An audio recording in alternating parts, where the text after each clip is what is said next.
عزیز طلباء السلام علیکم۔ آج کی اس ویڈیو میں ہم جماعت دہم میں پڑھائے جانے والے اردو مضمون سے متعلقہ سبق مولوی عبدالحق کے مشقی سوالات و جوابات کا تحریری کام کریں گے۔ ہمارے پاس رجسٹر پہ سب سے جو پہلا کام ہے وہ ہمارا شاہد احمد دہلوی سے متعلقہ ان کا تنقیدی جائزہ ہے، جس کو آپ نے تحریری کام اپنے رجسٹر پر کرنا ہے۔ تنقیدی جائزہ شاہد احمد دہلوی کا آپ کے سامنے تحریر ہے۔ شاہد احمد دہلوی مولوی نذیر احمد کے پوتے اور مولوی بشیر الدین کے بیٹے تھے۔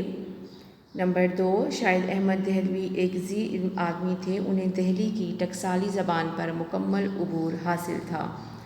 نمبر 3، شاہد احمد دہلوی ایک منفرد خاکہ نگار ہیں، ان کے اسلوب میں سچائی، ایمانداری اور شگفتگی جیسے عناصر پائے جاتے ہیں، وہ ایک منفرد اور صاحب طرز خاکہ نگار ہیں۔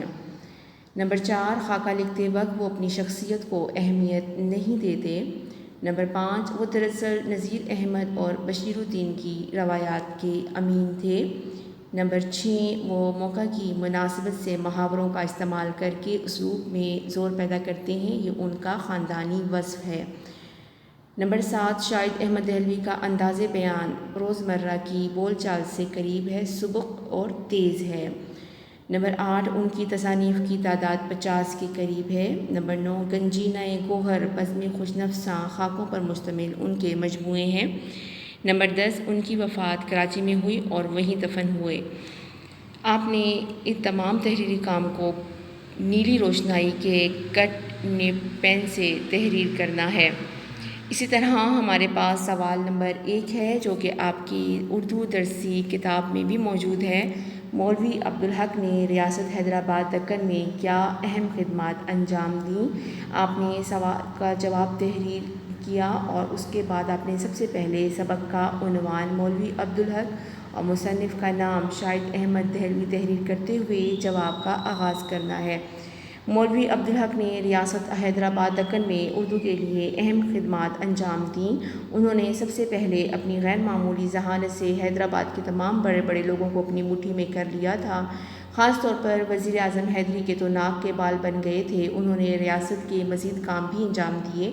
انجمن ترقی اردو کو اتنا فروغ دیا کہ وہ سارے ہندوستان کے لیے اردو کا مرکز بن گئی۔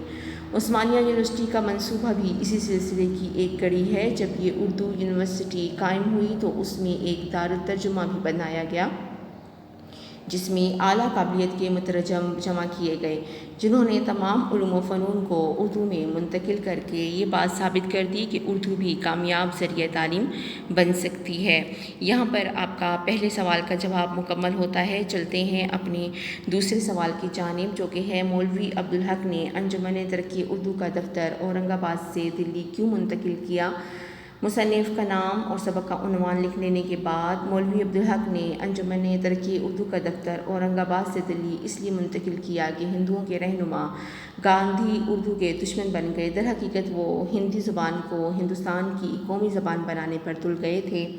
مولوی صاحب کو اس بات کا اندازہ ہو گیا تھا، اسی وجہ سے انہوں نے دریائے گنج میں ڈاکٹر انصاری کی کوٹھی کرائے پر لی اور اس کوٹھی میں انجمن کا دفتر منتقل کر دیا۔ اور یوں آپ کا دوسرے سوال کا جواب تحریری جواب مکمل ہو جائے گا۔ تو چلتے ہیں اپنے اگلے سوال کی جانب، جو کہ ہے مولوی عبدالحق کو بابائے اردو کیوں کہا جاتا ہے؟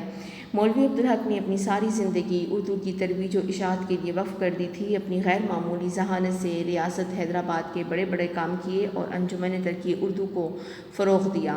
عثمانیہ یونیورسٹی کا منصوبہ بھی بنایا، جس میں اعلیٰ پایہ کے مترجم جمع کیے، جنہوں نے تمام علوم و فنون کو اردو میں منتقل کیا۔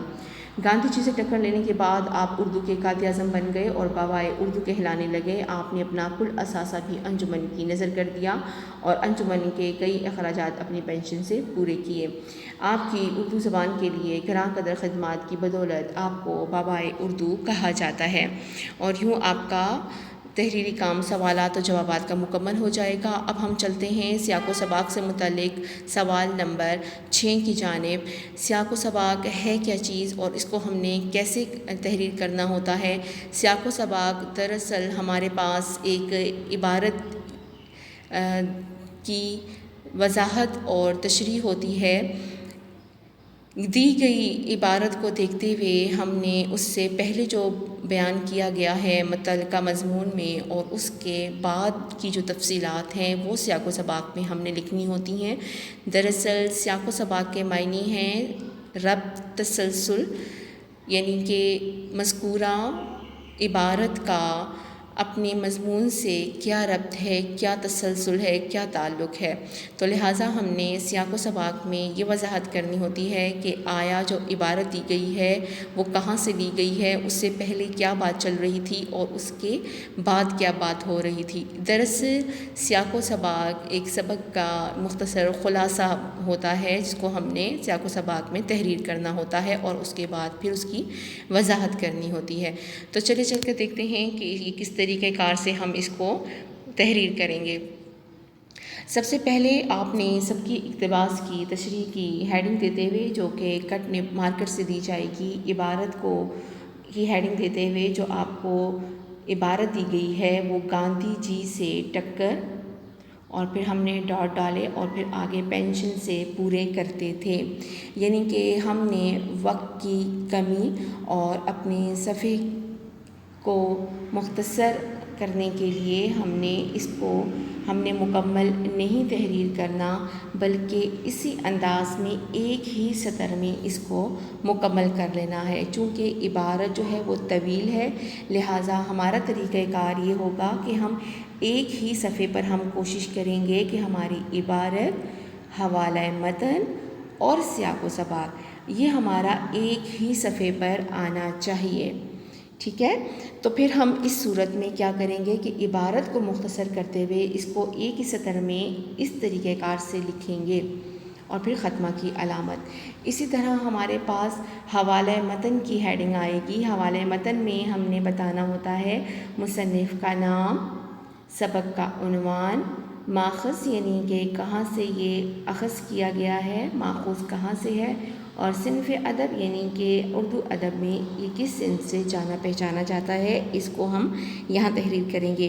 اسی طرح ہم سیاق و سباق کی ہیڈنگ دیتے ہوئے خاکہ نگار نے بابائے اردو مولوی عبدالحق کی زندگی، شخصیت اور اردو زبان سے ان کی محبت اور اردو کی ترویج کے لیے کی جانے والی کوششوں کو بیان کیا ہے۔ مولوی عبدالحق نے اورنگ آباد میں انجمن ترقی اردو کا دفتر قائم کیا، عثمانیہ یونیورسٹی کا منصوبہ بنایا اور اس میں دارالترجمہ بھی قائم کیا جہاں تمام علوم و فنون کو اردو میں منتقل کیا گیا، اور یہ بات ثابت کر دی گئی کہ اردو ایک بہترین ذریعہ تعلیم بن سکتی ہے۔ یاد رہے کہ جب ہم ایک ہی صفحے پر یہ تمام کام مکمل کر رہے ہیں تو ہمیشہ جو سیاق و سباق ہوتا ہے وہ دھیان رہے کہ ہمارے پاس 8 سے 12 سطور تک مشتمل ہو، اس سے نہ طویل ہو اور نہ مختصر ہو۔ ہمارا سیاق و سباق دراصل مذکورہ جو ہمیں دی گئی عبارت ہے اس سے پہلے کی جانے والی مضمون میں بات اور اس کے بعد بیان کی جانے والی بات ہوتی ہے، مگر ہم اس میں ایک مختصر خلاصہ مرکزی خیال بھی پیش کر سکتے ہیں۔ آپ زیادہ سے زیادہ سیاق و سباق میں 2 سے 3 پیراگراف بنا سکتے ہیں اور سطور 8 سے 12 تک مشتمل ہوں۔ اسی طرح اس کے بعد ہم اس کی وضاحت لکھیں گے۔ وضاحت پڑھ لیتے ہیں۔ گاندھی جی ہندوؤں کے رہنما کو کوسین میں لکھا گیا ہے۔ جب اردو زبان کی مخالفت میں پوری طرح ڈٹ گئے اور ہندی زبان کو ہندوستان کی قومی زبان بنانے کے لیے میدان میں اتر آئے تب مولوی عبدالحق صاحب اردو زبان کو ہندوستان میں سنبھالنے اور اسے فروغ دینے کے لیے آگے بڑھے، کیونکہ وہ اردو زبان کو قومی زبان کا درجہ دینا چاہتے تھے۔ یہاں سے ہم دوسرا پیراگراف شروع کر رہے ہیں۔ اس طرح گاندھی جی سے ٹکر لینے کے بعد مولوی صاحب کو بابائے اردو کہا جانے لگا۔ آپ اردو کی ترقی و اشاعت کے لیے پرجوش انداز میں لڑتے رہے اور اردو زبان کے فروغ کے لیے کسی سے ایک پیسہ تک طلب نہ کرتے۔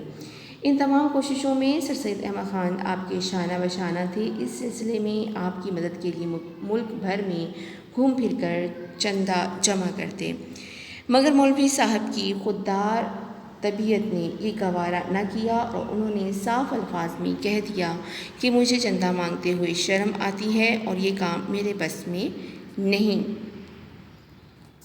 اس بات کو مد نظر رکھتے ہوئے آپ نے اپنی تمام پینشن انجمن کے لیے وقف کر دی تاکہ کسی سے مانگنے کا موقع نہ آئے۔ اور اختتامی لکیر، اینڈنگ لائن، آپ نے یہاں غور کیا ہوگا کہ وضاحت جو ہے وہ سیاق و سباق سے قدرے طویل ہے، اور آپ نے اسی طریقۂ کار سے آئندہ آنے والے اسباق میں سیاق و سباق کا سوال جو ہے تحریر کرنا ہے، اور یہ دیکھتے ہوئے اس چیز کو مد نظر رکھنا ہے کہ ہماری جو وضاحت ہے وہ سیاق و سباق سے تقریباً 2 سے 3 گنا طویل ہو اس کی وضاحت۔